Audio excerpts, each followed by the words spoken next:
Venezuela turns the table on US. How a single move exposed the cracks in America's hemispheric dominance.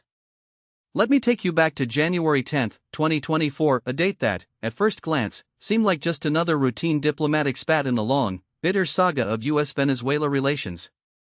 On that day, Nicolas Maduro's government did something that barely registered in the American media but sent shockwaves through the halls of power in Washington, Beijing, and Moscow. Venezuela, a country the US has spent the better part of 2 decades trying to isolate, undermine, and ultimately overthrow, announced it was seizing control of a massive oil field operated by ExxonMobil in the disputed Essequibo region. The move wasn't just a legal maneuver, it was a geopolitical chess piece pushed forward with deliberate, almost taunting precision. Now, if you're like most Americans, you probably heard about this in passing, a brief mention on the news, a dismissive headline about Maduro's latest provocation, and then nothing. But here's what they didn't tell: this wasn't just another chapter in Venezuela's economic collapse or another desperate grab for cash by a regime on the ropes. No, this was something far more significant. This was Venezuela, a country the US has treated as a client state in all but name for over a century, openly defying Washington's authority in its own backyard. And not just defying it, outmaneuvering it. I've spent the last 3 decades studying the mechanics of American power projection in Latin America, from the Bay of Pigs to the coup in Chile, from the Contra Wars to the failed regime change operation in Venezuela in 2019. And what I can tell you is what happened in January wasn't an anomaly. It was the culmination of a slow, methodical shift in the balance of power in the Western Hemisphere, one that Washington is desperately trying to ignore. The US has spent years trying to strangle Venezuela's economy, topple its government, and replace it with a pliant ally. But in doing so, it has inadvertently created the conditions for something far more: a multipolar Latin America, where countries like Venezuela, Brazil, and even Mexico are no longer content to play by Washington's rules. And that, my friends, is how you lose an empire, not with a bang, but with 1,000 small cuts, each one dismissed as insignificant until it's too late. The official what they want you to believe. Let's start with the story the US government and its allies in the media have been selling. According to this narrative, Venezuela's seizure of ExxonMobil's assets in Essequibo was just the latest in a long line of reckless, authoritarian moves by Nicolas Maduro, a dictator clinging to power through repression, electoral fraud, and sheer desperation. The State Department's official statement called it a blatant violation of international law, while the New York Times ran a piece framing it as yet another example of Venezuela's economic mismanagement and aggressive posturing in a region where it has no real allies left. The numbers seem to back this up. Venezuela's economy has collapsed by over 75% since 2013, hyperinflation has rendered the bolivar worthless, and more than 7 million people, nearly a quarter of the population, have fled the country. The US has imposed crippling sanctions, frozen billions in Venezuelan assets, and even recognized an unelected opposition figure, Juan Guaidó, as the country's legitimate president in a move that was as legally dubious as it was politically ineffective. By all accounts, Venezuela should be a broken state, a cautionary tale of socialist failure, and a clear example of why countries shouldn't defy American hegemony. But here's the problem with this: it's not just incomplete, it's deliberately misleading. Deconstructing what's really happening in Venezuela. Let's start with the sanctions. The US likes to present them as a targeted tool to pressure the Maduro regime, but the reality is far more brutal. Since 2017, American sanctions have effectively cut Venezuela off from the global financial system, making it nearly impossible for the country to import food, medicine, or fuel. The result? A humanitarian catastrophe that has killed tens of thousands of people, not through bullets or bombs, but through preventable diseases, malnutrition, and the collapse of the healthcare system. Now, you might ask, if the sanctions are so devastating, why hasn't Maduro fallen? The answer is simple. Because sanctions don't work the way Washington thinks they do. What they do is force targeted regimes to adapt, to find new patrons, and to become more resilient, not less. And that's exactly what Venezuela has done. Here's where it gets interesting. While the US was busy tightening the noose, Venezuela was quietly forging alliances with the two countries Washington fears: Russia and China. Over the past decade, Moscow and Beijing have poured billions into Venezuela's oil sector, providing loans, military equipment, and diplomatic cover at the United Nations. In 2023 alone, China imported over 400,000 barrels of Venezuelan oil per day, despite U.S. sanctions, while Russia has become Caracas' primary arms supplier, selling everything from fighter jets to air defense systems. But the real game changer? The Essequibo dispute. For years, Venezuela has claimed the oil-rich Essequibo region, which makes up nearly two-thirds of neighboring Guyana's territory. The U.S. has backed Guyana's claim, not out of any principled stance on international law, but because ExxonMobil, one of the most powerful corporate players in American foreign policy, discovered massive offshore oil reserves there in 2015. When Maduro announced the seizure of Exxon's assets in January, it wasn't just a legal move. It was a message: Venezuela is no longer willing to play by Washington's rules. And here's the U.S. can't do a damn thing about it. The geopolitical earthquake beneath the surface. To understand why this is such a big deal, you have to out. The U.S. has treated Latin America as its backyard for over a century, intervening militarily, orchestrating coups, and propping up dictators whenever it suited its interests. But that era is ending. The rise of China as a global superpower, Russia's resurgence under Putin, and the growing assertiveness of regional powers like Brazil and Mexico have created a multipolar world, one where the U.S. no longer calls all the shots. Venezuela's defiance is just the latest symptom of this shift. Let's break it. 1. China's economic inroads. Beijing has become Venezuela's largest creditor, lending over $60 billion since 2007. Unlike the U.S., China doesn't care about human rights or democracy. It cares about oil, markets, and strategic influence. And right now, it's winning. 2. Russia's military footprint. Moscow has turned Venezuela into a forward operating base in the Western Hemisphere. Russian bombers have conducted joint exercises with the Venezuelan Air Force, and in 2019, Putin sent 2 nuclear-capable Tu-160 bombers to Caracas in a move that was as much about signaling to Washington as it was about supporting Maduro. 3. The decline of U.S. influence. The failed coup attempt in 2019, where the U.S. backed Guaido only to see him collapse into irrelevance, was a humiliation. The Biden administration's half-hearted attempts to negotiate with Maduro while still maintaining sanctions have only reinforced the perception that Washington is weak and divided. For the Essequibo gambit, by seizing Exxon's assets, Maduro isn't just thumbing his nose at the U.S. He's testing how far he can push before Washington is forced to respond. And so far, the answer not very far. Now, let me be this isn't just about Venezuela. This is about the broader contest for global dominance. The U.S. is trying to maintain its unipolar moment, but China and Russia are carving out spheres of influence wherever they can. Latin America is the latest battleground, and Washington is losing. The military. Why the U.S. can't just fix this. Here's where things get dangerous. The U.S. has a long history of military intervention in Latin America, from the Bay of Pigs to the invasion of AMA to the Contra Wars in Nicaragua. So when a country like Venezuela openly defies American power, the hawks in Washington start salivating. But here's a military intervention in Venezuela would be a disaster. First, the logistics.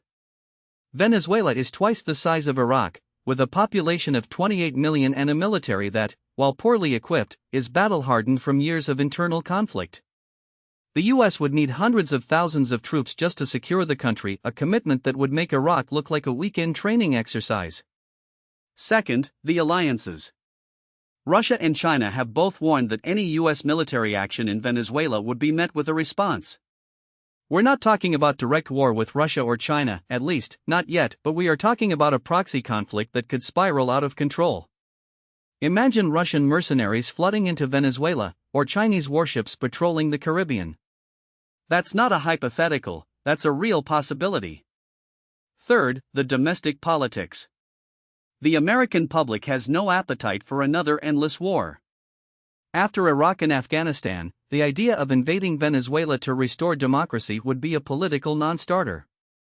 Even the most hawkish members of Congress know this. So what's left? Economic warfare, cyber attacks, covert operations. All of which the U.S. has already tried and all of which have failed. The domestic political why this matters in Washington.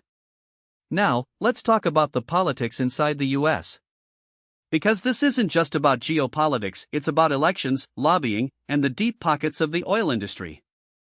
ExxonMobil, which has billions invested in Guyana's oil fields, has been lobbying aggressively for the U.S. to take a harder line on Venezuela. The Comey's CEO has met with top officials in the Biden administration, and its Political Action Committee has donated millions to key lawmakers. Meanwhile, Florida, a critical swing state, has a large Venezuelan exile community that is vehemently anti-Maduro. For politicians like Marco Rubio and Ron DeSantis, Venezuela isn't just a foreign policy issue, it's a domestic one. But here's the harder the U.S. pushes, the more it plays into Maduro's hands. Every new sanction, every threat of military action, every failed coup attempt only strengthens his narrative that Venezuela is under siege by a hostile foreign power. And in a country where nationalism runs deep, that's a powerful message. The Biden administration knows this. That's why it's been trying to walk a tightrope, maintaining sanctions while also engaging in back-channel talks with Maduro. But that strategy is failing. Because at the end of the day, the U.S. isn't willing to make the concessions Maduro wants, like lifting sanctions or recognizing his government, and Maduro isn't willing to give up power. So we're stuck in a stalemate.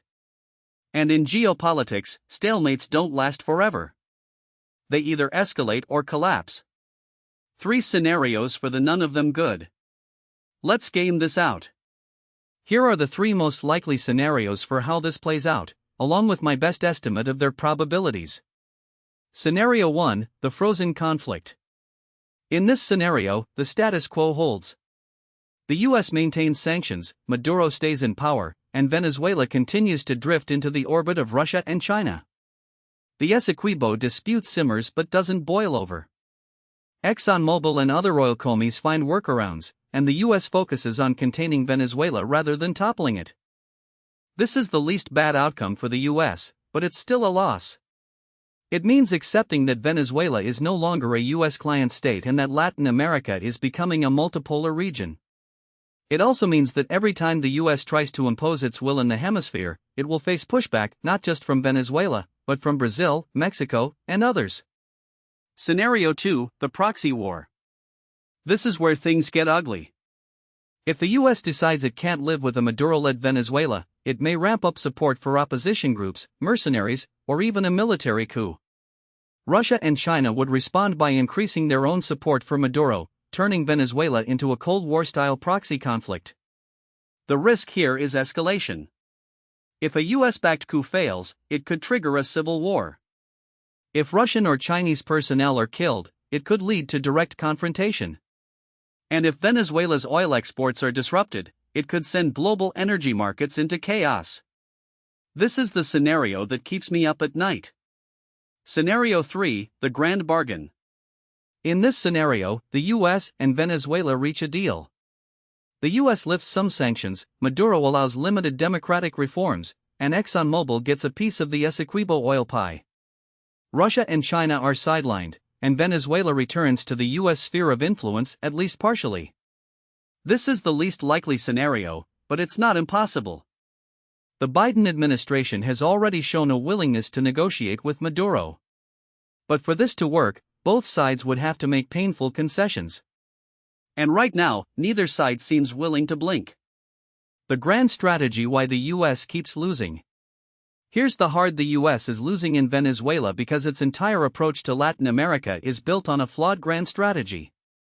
For decades, Washington has operated under the assumption that it can maintain liberal hegemony, a world order where the US sets the rules, enforces them, and punishes those who defy them. But that strategy is collapsing. Why? Because the rest of the world is no longer willing to play along. Look at the Iraq, a disastrous war that cost trillions and destabilized the Middle East. Afghanistan, a 20-year occupation that ended in humiliating defeat. Libya, a humanitarian intervention that turned into a failed state. Syria, a proxy war that strengthened Russia and Iran. Ukraine, a noble cause, but one that has exposed the limits of US power. In each case, the US assumed that military power, economic sanctions, and diplomatic pressure would be enough to bend other countries to its will. And in each case, it was wrong. Venezuela is just the latest example. The US thought it could strangle the country's economy, support a puppet opposition, and wait for the regime to collapse. But instead, Venezuela adapted. It found new allies. It diversified its economy. And now, it's turning the tables on Washington.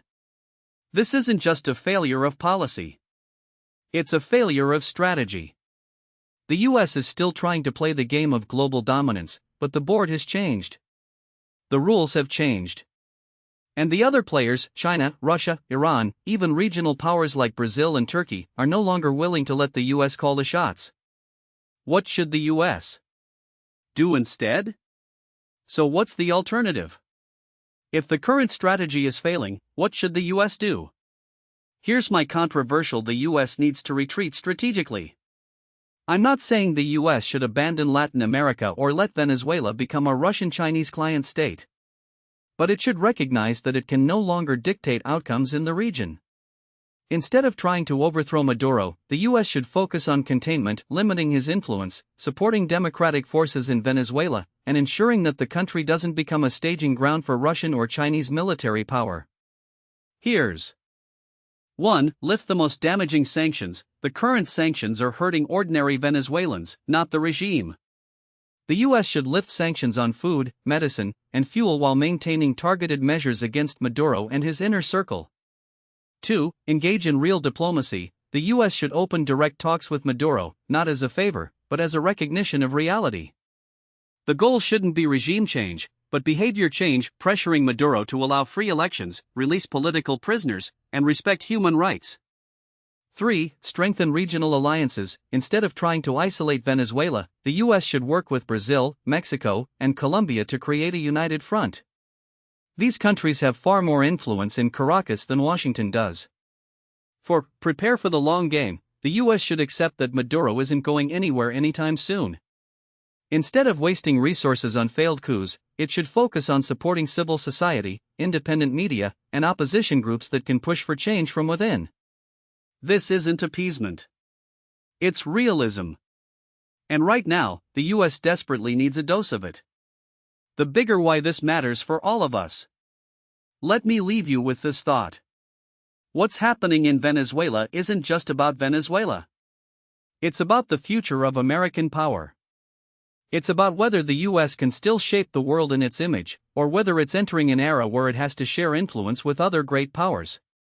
For decades, the US has acted as if it could have it all, a unipolar world where it sets the rules, enforces them, and punishes those who break them. But that world is gone. China is rising. Russia is resurgent. And countries like Venezuela are no longer willing to be pawns in Washington's game. The question: will the US adapt, or will it double down on a strategy that's already failed? History suggests the latter. And that's why I'm worried. Because in geopolitics, the most dangerous moment isn't when your enemy is strong. It's when they realize you're weak. And right now, Venezuela is realizing that the US isn't as strong as it thinks. Now, what most people don't realize is that Venezuela's defiance isn't happening in a vacuum. It's part of a much larger shift, one where the global South is no longer waiting for permission to rewrite the rules of engagement. And the US, whether it likes it or not, is being forced to play by those new rules. Let me explain why this matters beyond Caracas. Venezuela's ability to outmaneuver US sanctions isn't just about oil or gold. It's about the quiet but seismic realignment of military and economic power that's been building for years. Take the recent military exercises between Venezuela and China in the Caribbean. In July 2023, the Chinese Navy conducted joint drills with the Venezuelan armed forces, something that would have been unthinkable a decade ago. These weren't just symbolic photo ops. They involved live-fire exercises, anti-submarine warfare training, and even the deployment of Chinese Type 054A frigates, some of the most advanced warships in the People's Liberation Army Navy. Here's the uncomfortable: the US Navy still dominates the Caribbean, but its monopoly is eroding. China isn't just selling Venezuela rifles and patrol boats anymore. It's providing intelligence sharing capabilities, satellite surveillance tech, and even cyber warfare tools that could disrupt US operations in the region. And Russia? It's not just about Wagner Group mercenaries anymore. In 2022, Venezuela received a shipment of Russian Orlan 10 drones, unmanned aerial vehicles that have been battle-tested in Ukraine and Syria. These aren't game changers on their own, but they signal something far more dangerous, for Venezuela is now part of a broader axis of resistance that includes Iran, North Korea, and, of course, Moscow and Beijing. Now, I can already hear that Venezuela's military is a shell of what it once was. Its equipment is outdated, its morale is low, and its economy is in shambles. And that's true on paper. But here's what the Pentagon's threat assessments: often a weak military can still be a dangerous one if it's backed by powerful patrons. The Soviet Union wasn't a military superpower in the 1980s, but it still managed to tie the US in knots in Afghanistan. Iran's military is technologically inferior to Israel's, yet it's built a network of proxies that stretch from Yemen to Lebanon. Weakness, in geopolitics, is relative. And right now, Venezuela's weakness is being offset by the strength of its allies. Let's talk about the elephant in the oil. The US thought it could strangle Venezuela's economy by cutting it off from global markets. But Maduro didn't just survive, he turned the tables.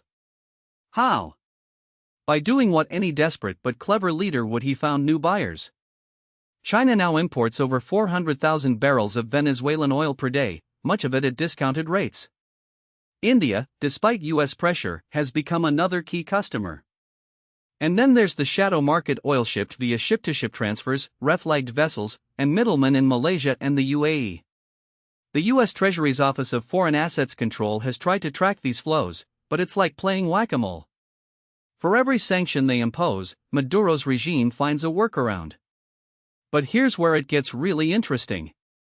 Venezuela isn't just selling oil, it's using it as a geopolitical weapon.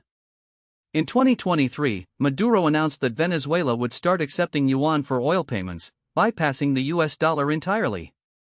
This wasn't just a financial move, it was a direct challenge to the petrodollar system, the bedrock of American economic dominance since the 1970s.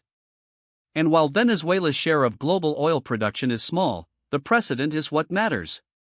If other OPEC nations follow suit, and there are signs that Saudi Arabia and the UAE are already flirting with the idea, the US could find itself in a world where the dollar's reserve status is no longer guaranteed.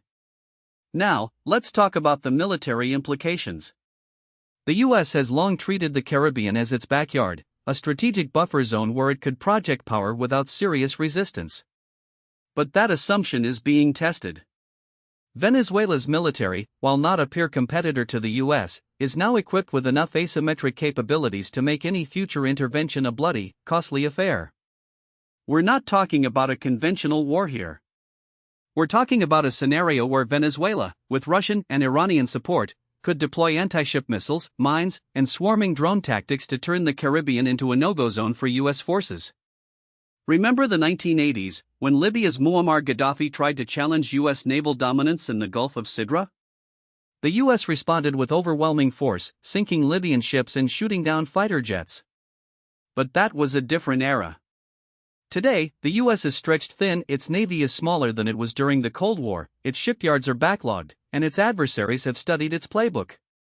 If Venezuela, backed by China and Russia, decided to escalate, say, by seizing an ExxonMobil oil rig in disputed waters or harassing US reconnaissance flights, the US would face an ugly back down and look weak, or escalate and risk a wider conflict. And that's the real danger here. The US has spent the last 2 decades fighting asymmetric wars in the Middle East, where the rules of engagement were clear and the enemy was predictable. But Venezuela isn't Iraq or Afghanistan. It's a sovereign state with powerful allies, a population that's been radicalized by sanctions, and a leadership that's willing to take risks. The last time the US tried regime change in Latin America, think Chile in 1973 or Nicaragua in the 1980s, it worked because the region was firmly in Washington's sphere of influence. Today, that influence is fading. Brazil, under Lula, has made it clear it won't support US intervention in Venezuela. Mexico, under AMLO, has refused to recognize Juan Guaidó. Even Colombia, once Washington's closest ally in the region, has cooled its rhetoric under President Petro. So where does that leave the US? Stuck between a rock and a hard place. It can't afford to ignore Venezuela, its proximity to the US, its oil reserves, and its role as a hub for Russian and Iranian influence make it too important to write off. But it also can't afford to double down on a strategy that's already failed. The Biden administration's recent moves, like easing some sanctions in exchange for electoral concessions, are a step in the right direction, but they're too little, too late.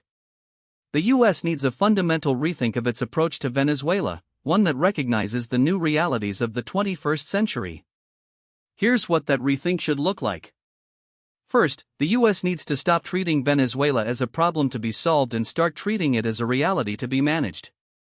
That means accepting that Maduro isn't going anywhere and that the opposition, while important, can't be the sole focus of US policy. Second, the US needs to rebuild its alliances in the region, not by bullying countries into submission, but by offering real incentives.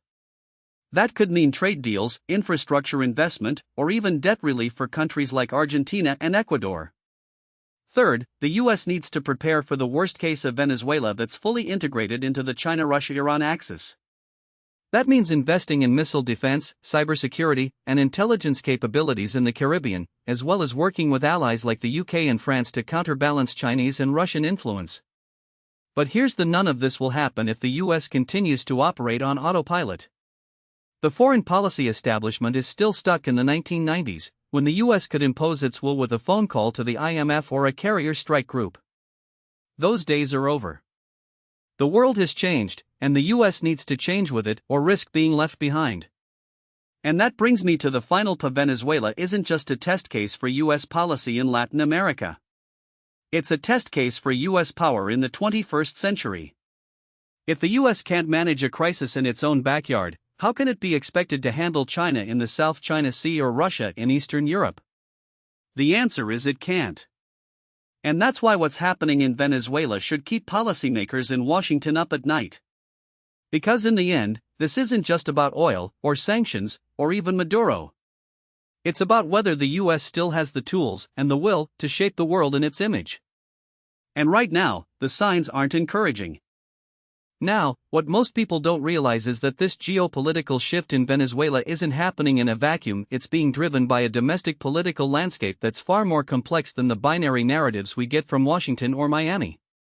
The opposition isn't the monolithic force it's often portrayed to be, and Maduro's grip on power isn't just about repression, though that's certainly part of the story. The real story is about how the regime has managed to survive and even thrive by playing a long game of institutional erosion, co-optation, and selective violence. And if we're going to understand where Venezuela is headed, we need to unpack that. Let's start with the opposition. For years, the US and its allies have treated figures like Juan Guaidó as the great white hope of Venezuelan democracy.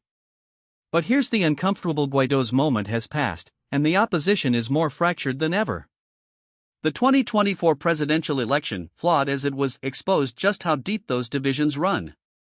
Maria Corina Machado, the opposition's primary candidate, was barred from running, and her replacement, Edmundo Gonzalez, was a last-minute stand-in who lacked her charisma and grassroots support.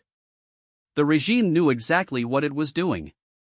By disqualifying Machado, it forced the opposition into a lose-lose: either boycott the election and cede the narrative to Maduro, or participate and risk legitimizing a process they knew was rigged.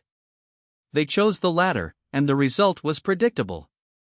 Maduro declared victory, the opposition cried foul, and the international community split along familiar lines, with the US and its allies denouncing the election as a sham, while countries like Brazil, Colombia, and Mexico called for dialogue. But here's what the establishment won't tell: the opposition's problems go far beyond electoral manipulation. The reality is that after years of infighting, corruption scandals, and failed strategies, the opposition has lost much of its moral authority. Take the case of Leopoldo Lopez, the Harvard-educated opposition leader who spent years in prison and house arrest. In 2020, he fled to Spain, where he now lives in exile, while his party, Voluntad Popular, has been gutted by defections and infighting. Or consider Enrique Capriles, the two-time presidential candidate who once represented the moderate face of the opposition. After losing to Maduro in 2013 and again in 2018, he's been sidelined, his influence waning as the opposition lurches from crisis to crisis. The point isn't that these figures are without merit, it's that the opposition strategy has been reactive, not proactive. They've spent years waiting for a US-backed intervention or a spontaneous popular uprising to sweep Maduro from power, rather than building the kind of broad-based coalition that could actually challenge the regime on its own terms. And that brings me to Maduro's survival strategy. Most analysts focus on the repression, the arbitrary arrests, the torture, the censorship, but that's only part of the story. The regime has also been remarkably adept at co-opting key sectors of society, from the military to the business elite to even parts of the opposition. Take the military, for example. In 2018, Maduro created the Strategic Command for the Defense of the Nation, a parallel military structure loyal only to him. He's also handed out lucrative contracts to generals in exchange for their loyalty, from control over gold mines in the south to lucrative food import deals. The result? A military that's deeply invested in the regime's survival. And it's not just the top brass. Lower-ranking officers, who might have once been sympathetic to the opposition, now see Maduro as the only thing standing between them and chaos. The 2019 coup attempt, led by a handful of low-ranking soldiers, was a stark reminder of how isolated the opposition's military support has become. Then there's the business elite. In 2019, Maduro launched a partial economic liberalization, allowing private businesses to operate more freely in certain sectors. The move was cynical, designed to ease pressure on the regime while keeping the most lucrative industries under state control, but it worked. Today, you can find private supermarkets stocked with imported goods, luxury cars on the streets of Caracas, and even a thriving black market for dollars. The regime has essentially created a two-tiered one for the connected elite, who can access hard currency and import goods, and another for the vast majority, who scrape by on meager salaries and remittances from abroad. It's a system that rewards loyalty and punishes dissent, and it's one of the reasons why Maduro has been able to weather the storm of US sanctions. Now, let's talk about the scenarios. Where does Venezuela go from here? The most likely outcome, in my view, is what I call authoritarian consolidation with a democratic facade. Maduro will continue to hold elections flawed, but not so blatantly rigged that they provoke a major international backlash. The opposition will remain divided, with some factions participating in the charade and others boycotting. The US will maintain its sanctions, but with enough carve-outs to allow European and Asian commies to do business with Venezuela. And the regime will continue to deepen its ties with China, Russia, and Iran, using their investment and diplomatic support to offset US pressure. But there are other possibilities, and they're worth considering. One is a slow-motion collapse, where the regime's economic mismanagement leads to a gradual unraveling of its support base. We've seen glimpses of this in the past, like the 2017 protests, which were met with brutal repression but also exposed cracks in the regime's legitimacy. Another possibility is a palace coup, or a faction within the military or the ruling party decides that Maduro has become a liability and moves to replace him. This isn't as far-fetched as it sounds. In 2018, there were rumors of a plot to oust Maduro, allegedly involving Diosdado Cabello, the powerful head of the Constituent Assembly. The plot fizzled, but the fact that it was even discussed shows how fragile the regime's internal dynamics can be. Then there's the US policy shift. If the Biden administration, or a future Trump administration, decides to take a more pragmatic approach, we could see a gradual easing of sanctions in exchange for concessions from Maduro. This wouldn't be a return to democracy, but it could lead to a more stable, if still authoritarian, Venezuela. The problem is that any such deal would be politically toxic in the US, where Venezuela has become a partisan issue.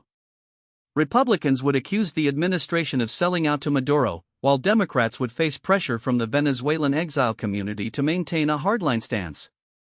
And that's the real tragedy of US policy toward it's become so polarized that even modest steps toward engagement are seen as betrayal. So where does that leave us? In the short term, I expect Maduro to muddle through, using a mix of repression, co-optation, and economic liberalization to maintain his grip on power. The opposition will continue to fracture, with some factions pushing for dialogue and others advocating for more confrontational tactics. And the US will remain stuck in its current policy limbo, unable to force Maduro out but unwilling to accept him as a legitimate leader. But here's the: none of this is sustainable in the long run. Venezuela's economy is a house of cards, propped up by oil revenues and Chinese loans. Its institutions are hollowed out, its infrastructure is crumbling, and its people are exhausted. The regime can't keep kicking the can down the road forever. Eventually, something will have to give, whether it's a popular uprising, a military coup, or a sudden economic collapse. And when that happens, the US and its allies need to be ready with a plan that goes beyond sanctions and regime change fantasies. Because here's the final point I want to leave you: Venezuela isn't just a problem for Venezuela.